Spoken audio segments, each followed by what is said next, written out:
for asking this because it's a good thought, but the stone circles and the megaliths aren't actually pagan. So they were built by the Ascended Masters, and the Ascended Masters, they weren't pagan, they weren't Christian, they weren't Hindu, they weren't following any religion or path or way other than the way of the light. So the light is God, the light is truth, and the light is basically like what sends us out this plane, and the stone circles and the megaliths are basically charging ports and grids of light across the earth to hold the earth's frequency at a high frequency, to hold it in the light, and to hold her in a high frequency in a higher plane. And they are there for us to connect to, so that we hold the light as well, and we ascend and fill ourselves with light, to basically stay in the higher planes, and stay in the light, and to ascend back to God eventually, and to be with God here, to bring heaven on earth here. And so they're basically portals for light, and so the Ascended Masters built them, for the exact purpose of harnessing in and anchoring in God's light on this plane. So that's what they're here for. So obviously pagans go and celebrate the light there, but so can everyone else, and so they're not pagan. And also Mary Magdalene and Jesus Christ, they too were just light workers, they were just light followers.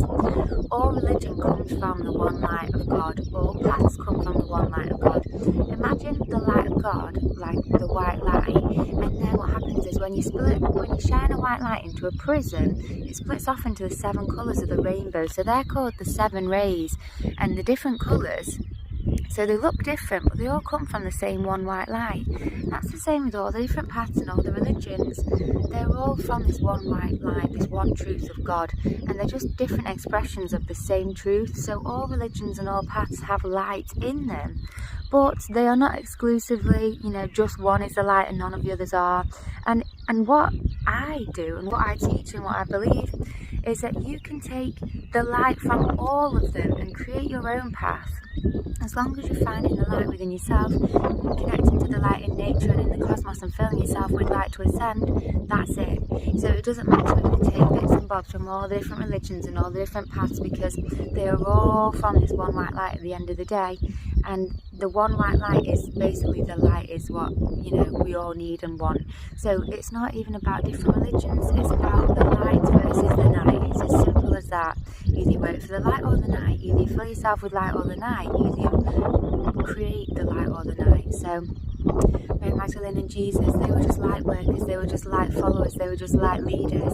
And Krishna was the same, Buddha was the same. They're all just leaders of light, that's all it is. So even though the way that their teachings were expressed ended up as these different rays or these different religions where they seem different or whatever it is, even their gods have different names, and yet they're all the same lights, they're all the same beings. And a lot of the beings, like Jesus as an example, the light of Jesus is actually the sun. That sun you can see in the sky. I'm going to show you this solstice. That's Jesus. So that is the soul. That's the soul of this cosmos. And Jesus' soul, the soul of the sun, came down as the incarnation Jesus. He came down again as the incarnation Krishna. He came down again as the incarnation the Buddha. And so that same light has come again and again in different ages to teach the same truth, which is fill yourself with light and get back to God, and create light and be light and bring light on this plane. That's all that they ever taught. And so if people say, you're crossing religions over, it was the same lights that came down again and again and taught the same truth. And it's just because they were taught in different ages and at different times and in different cultures that they were expressed differently, written down differently, remembered differently, even manipulated differently over time. And so everything comes from God, everything comes from this one white light of God, and then it splits off into the beautiful variety that we see in this world today.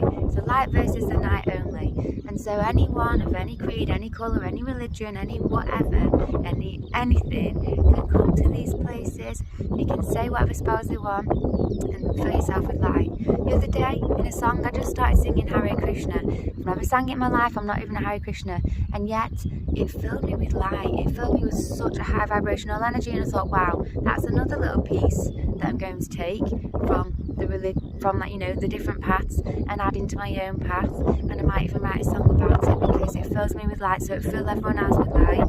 It's always about how things make you feel and whether they fill you with light or fill you with night, that's all.